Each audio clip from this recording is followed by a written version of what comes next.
Hello, World Wide Web. I'm Dr. Shado, the internet personality with the best hair, and welcome to week 3 of The Summer of Steven Seagal! This is going well. There's still plenty of interesting things to talk about in Steven Seagal movies, I swear. I mean, it's not like he just plays the same character over and over again, right? Of course, right. While, yes, it's very common that we see him in the role of a police officer, a gangster, or the military, there do exist movies where he plays something completely different, like he did in the 2003 straight-to-DVD release, Out for a Kill. In this movie, he plays the role of Professor Robert Burns, an archaeologist and expert on Chinese history. Although, this is still an action movie, and still has kill in the title, so, what is the premise, you ask? Simple. Robert Burns is enjoying some relaxing archaeological pastimes when all of a sudden, it turns out he's Steven Seagal and must evade and outwit a vicious super crime syndicate so he can take them all down single-handedly. Anyway, let's take a look at Out for a Kill and see Steven Seagal. Again. Our story opens in Bulgaria, with Seagal nowhere in sight, as instead we get the classic scene from somewhere at the end of Act 2 used as the intro, because the actual events that start this tale are more on the boring side. They didn't spare anyone.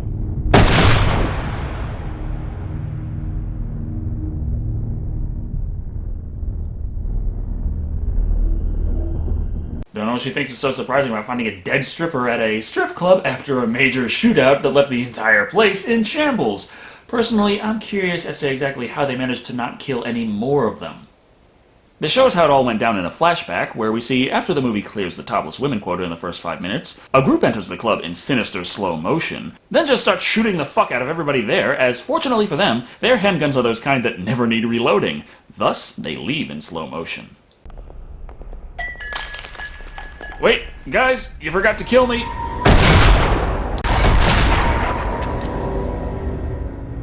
That's better. After this... What the fuck? I see the beginning of a new era. I see the editors on LSD. This introduces us, one by one, to the big bad guys of this hyper-crime syndicate, as each of them held claim to a small share of this Chinese criminal society, which is depicted in this movie like a generic, unimpressive business. A united tongue is powerful enough to push other syndicates out of business. Which will greatly improve our stocks and the confidence of our shareholders.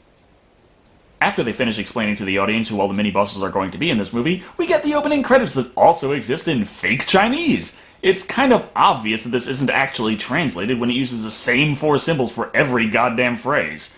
Anyway, this translates from an obvious model somewhat cleanly to an actual set, where we see Seagal cleaning off a jade figurine. Then we're teleported to an event openly commemorating him for his fabulous work as an archaeologist. I look very much forward to my next dig in China. Thank you so much.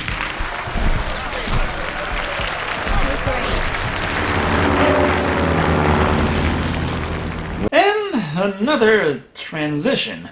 Does a movie really have to be force-feeding us the non-plot quite this aggressively? The pilot points out he's an important character and gives Seagal his business card before they part ways, leading to the next dig site where Seagal finds an ancient urn that, strangely enough, is empty. So there were previous grave robbers that stole the ashes but left the artifact? After signing and sealing, it's off to transport. But then... Who's this guy over here? I've never seen him before. I don't know. Kind of funny that the only thing that bothered them in this scene was the noise. They do make some mention that they think he might not be an archaeologist because he stepped on the plate, but no one in this whole scene cares about the destruction of priceless artifacts. Figuring something is up, Seagal doesn't confront him, but rather follows the people who took his jade urn, who fortunately leave seconds after they set it down, giving him plenty of time to examine the scene alone. Man, I just sealed this thing. This is broken. So they stole it? Where's this tag? No, they just stole the tag. I really don't like the looks of this. What is that? Oh, they stuffed the urn with drugs. In a goddamn attosecond? How the fuck did they pull that off? After this revelation, Seagal takes his assistant and decides to run away, because, don't want to call anyone or anything. The whole rest of the dig site also happen to be criminals and somehow know that they are heading to the border. This leads to a pretty basic car chase, transitioning between stunt drivers following a road at medium speeds and Seagal on an obvious set.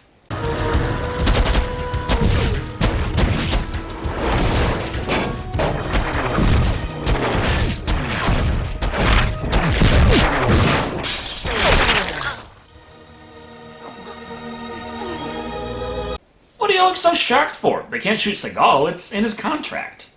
But when he reaches the border, he is arrested immediately with no questions asked.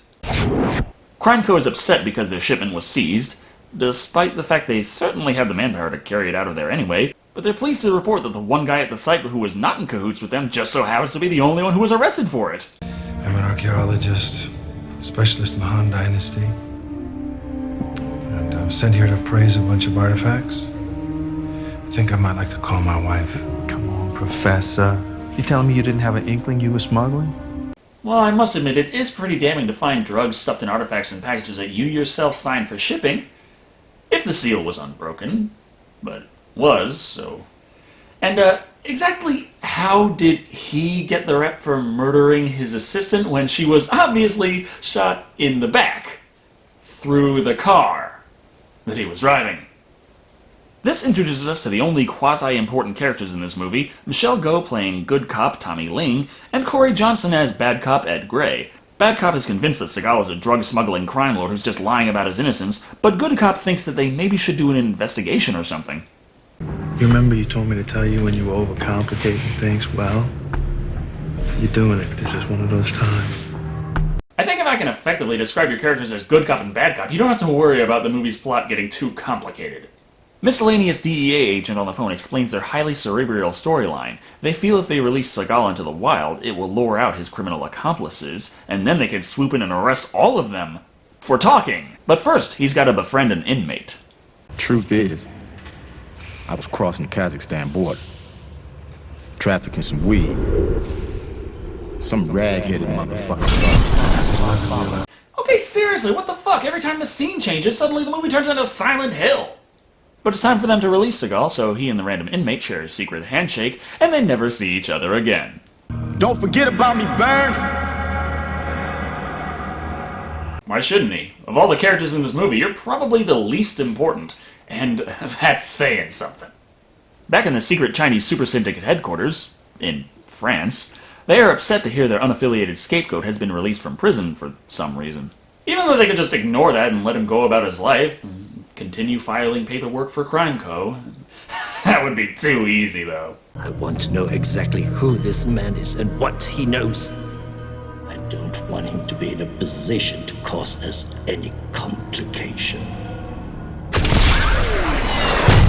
I want to waste time and resources pursuing this meaningless goal.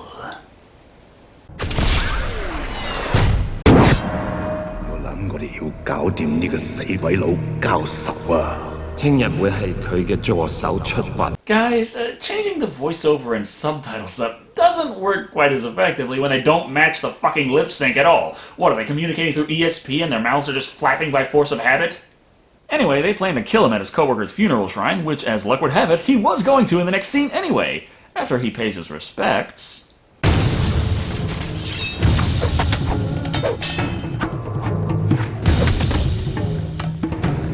I appreciate the showmanship, but guys, you could have snuck up on him a lot better without the pyrotechnics. Now, who am I kidding? You're trying to kill Seagal. Good luck with that. In all honesty, though, this is a very entertaining fight, though occasionally it does look like they speed up the camera a bit. At least that's a lot better than watching a middle-aged Seagal fight slowly and awkwardly. After he easily kills the two assassins, Seagal takes note of phrases tattooed on their arms, then leaves like nothing ever happened. You know, just released from prison under constant surveillance from the DEA and the super-syndicate, there's no reason to show any kind of concern at all. We found out that this Guaylo professor was once one of the greatest thieves in Shanghai, New York, and Paris. What? No, you're overcomplicating things. You don't need to give a criminal backstory to the archaeologist to explain his fighting ability. He's played by Steven Seagal. That's enough. On top of that, he was captured and arrested in 1985, but used his knowledge and artifacts from his thieving days to get a degree in archaeology while in prison. Then, after getting out, he changed his identity and became an archaeologist. Without a degree. You know, that was earned under his previous identity, so no longer valid. Thus, they decide to go to New York to kill him, which is a pretty strange strategy considering the movie's been very open about him living in New Haven, Connecticut. But as luck would have it, he is in New York, taking his wife out to dinner, and by assassinate, the CEO of Crimeco evidently meant come to an agreement with, as they strike up a conversation explaining they prefer to just stay out of each other's way. Leave us alone, and we'll leave you alone. Consider it done. I'll never think of you guys again. Lead a humble, quiet life, and I'll be on my way. Which is probably what they should have tried from the start. This whole series of events has been completely unnecessary. Good. Because if you don't, we will kill your dog, we will kill you, and then we will kill your wife. Right, so they tell you that if you don't leave them alone, they'll kill your wife, and your first reaction to that is to start a fight with them.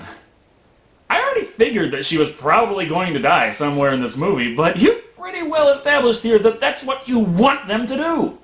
Seagal fights them off, poorly, managing to get several innocent bystanders killed in the process, and despite this event highly upsetting his wife and the fact that they are obviously being targeted for death, they don't go into hiding. No, they just spend the night at their New Haven, Connecticut home. Guys, you do realize that's 80 miles away, right? I mean, it's not the most ridiculous distance I've seen in movies, but you'd think she might have calmed down a little during the hour-and-a-half car ride home. But his Seagal sense is tingling, so he leaves his wife inside to investigate outside his home, which obviously means... Robert!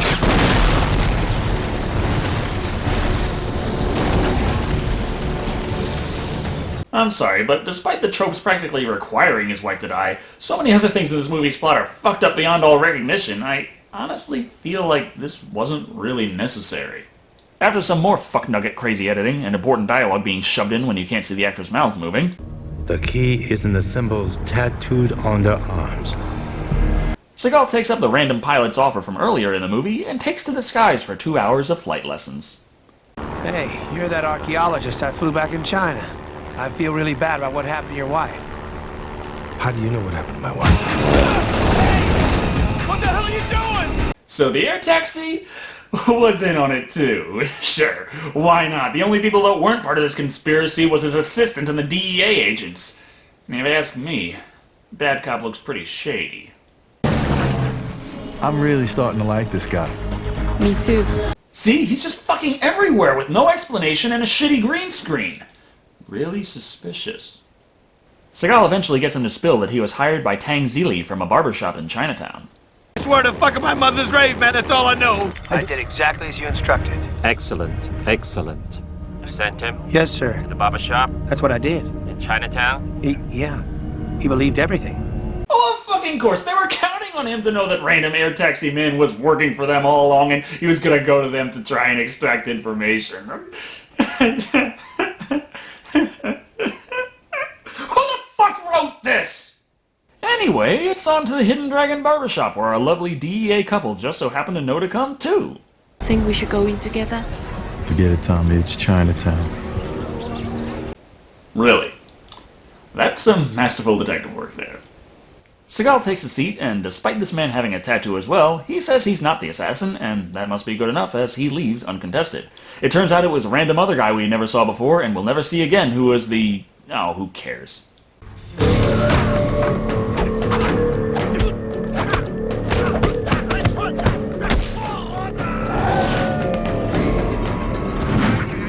Something about this man comes off as pure evil.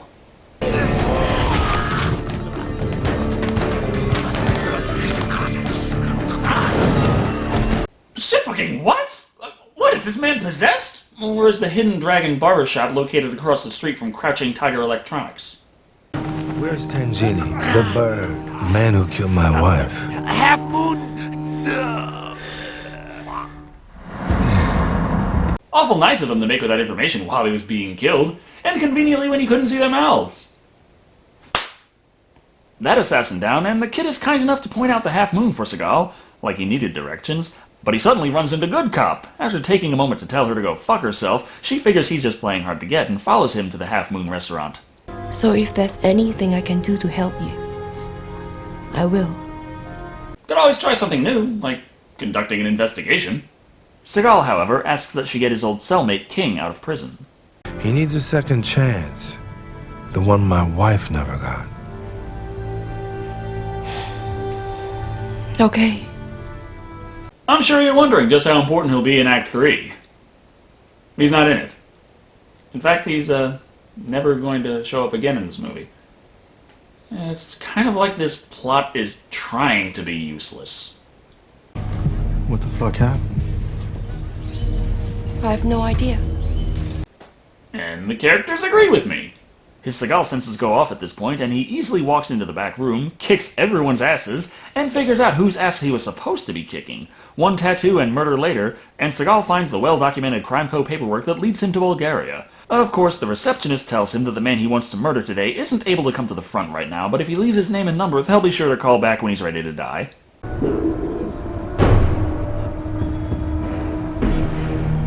Oh, and it turns out he was there all along! Like I give a shit about what this movie is trying to pass its story at this point. But it's back to the strip club from the intro, complete with all the dancers and patrons we saw before. The cops determine there is drug dealing going on here and decide to leave. Alright, Tommy, let's see what we catch. Okay. Wait, what about the massive shootout and all the dead bodies? Tommy, come out of there with a tattoo, I'm gonna find a new partner. Okay, honestly, after rewatching this movie, they do present that event as something completely separate that happened earlier and therefore had nothing to do with the plot of the movie. And it makes it really hard to explain how this club is up and operational after an event like that happened with, no problem. And also, how the fuck are half the people that were killed in that scene alive and well now? As she has no reason to be in the tattoo parlor yet either, she leaves, bringing us back to Seagal's quest to fight the... Oh. It's kind of disappointing, actually. But his goons are still defending the corpse, so...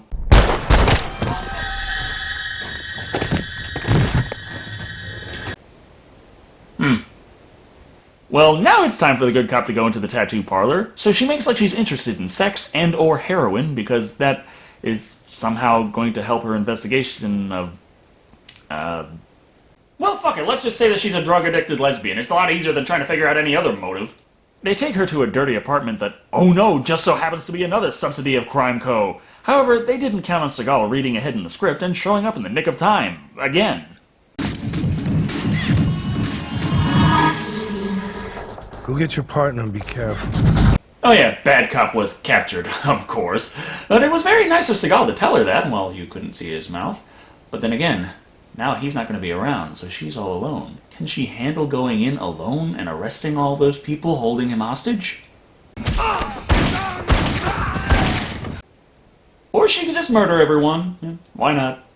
I also love how he gets up completely on his own, but this strangely leads into a chase scene, which is certainly a hell of a lot more exciting than the one earlier, but there's crazy-ass Crime Coast CEO footage spliced in at random. After this, Seagal easily extracts more information from a man he's killing anyway. Where's Silo? Paris! Somewhere in Paris!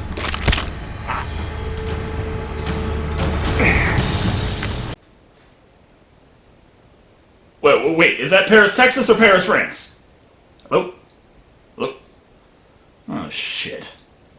It turns out that over in France, Crime Co. owns a laundromat. And guess what they launder there? That's right! They launder money! That is not how money laundering works, you dipshits! Silo, I thought I might find you here. Ni hao. Ni hao translates to hello, not asshole. Unless I'm mistaken, in which case, pardon my Chinese. In France. So the fight starts as Seagal tries to summon a Kamehameha, but instead punches Silo in the fist, breaking his hand. Breaking Silo's hand. What, you thought it was possible to injure Seagal? Oh, he could have been in the building when it blew up earlier, and he would just walk out later saying, "Oh, they killed my wife." Silo is also quite the sport, as again, as Seagal is killing him, he has no qualms with telling him exactly where to find the Crime Co. CEO. My mom and my heart. Oh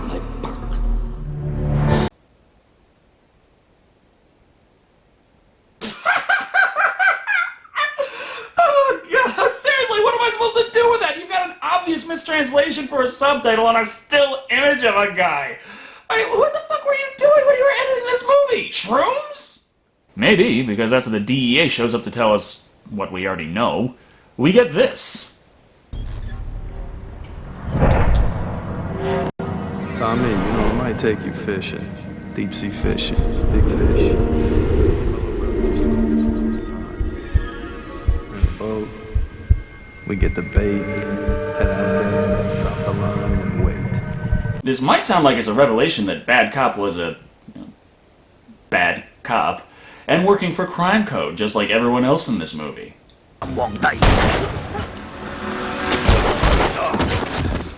Nope, that's just how they act whenever the camera angle changes. Bad Cop was a good cop all along.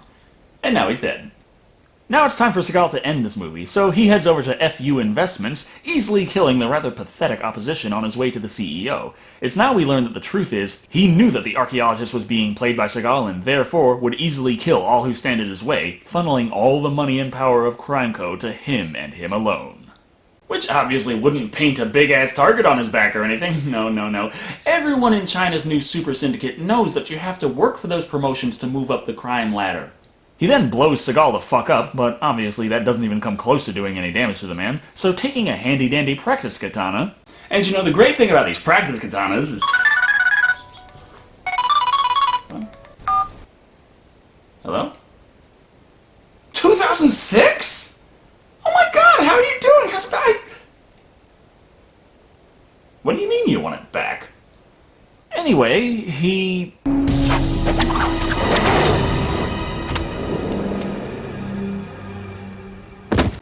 You know what?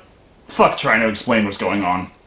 While the entire building might be burning down and Seagal happens to be right next to the point of origin, that doesn't mean he has to be remotely concerned with the fire as he methodically cracks the code on a shelf, revealing a combination lock that, fortunately for him, is already unlocked.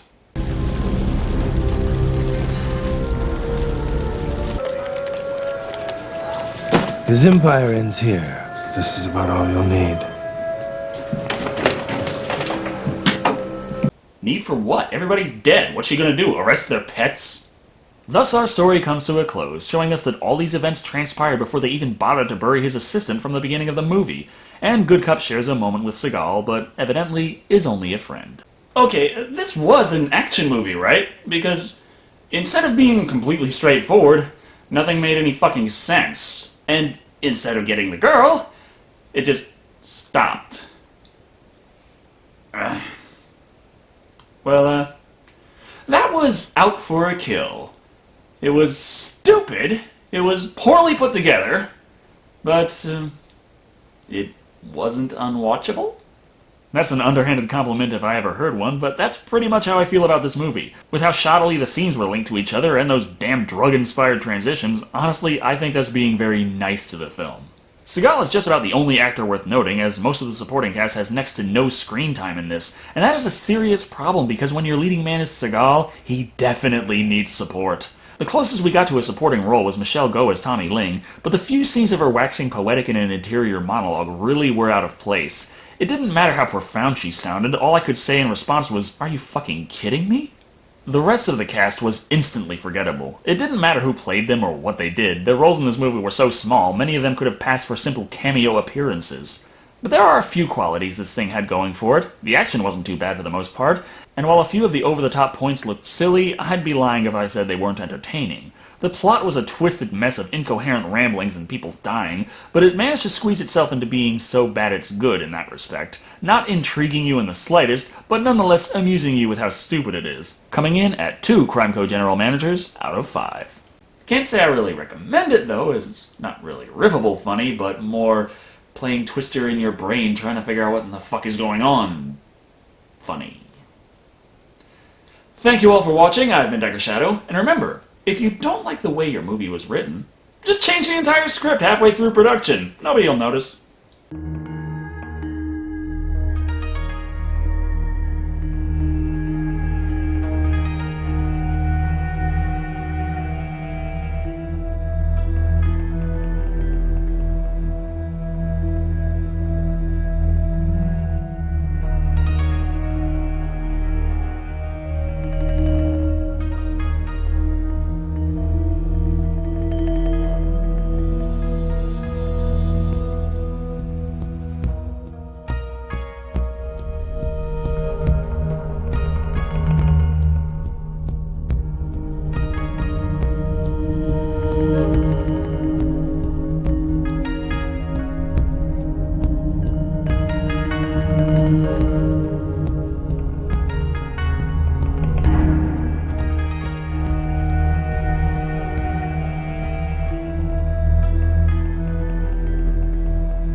my mouth, in my heart, in my